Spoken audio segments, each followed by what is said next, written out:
వేసుకుందాం.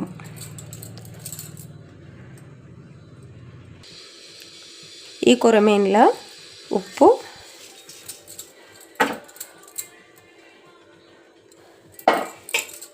పెరుగు వేసుకొని కడగడం వలన నీసు వాసన అనేది ఏమీ ఉండదు.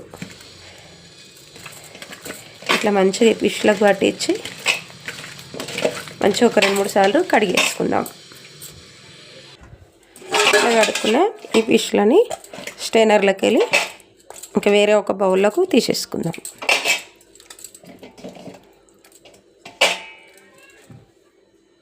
నీళ్ళని నడిచిపోయాక కొంచెము ఉప్పు కారం కలిపి పెట్టుకుందాం. పసుపు, ఉప్పు కారం పసుపు ఇవన్నీ ముక్కకు మంచిగా పట్టేలాగా కలుపుకుందాం.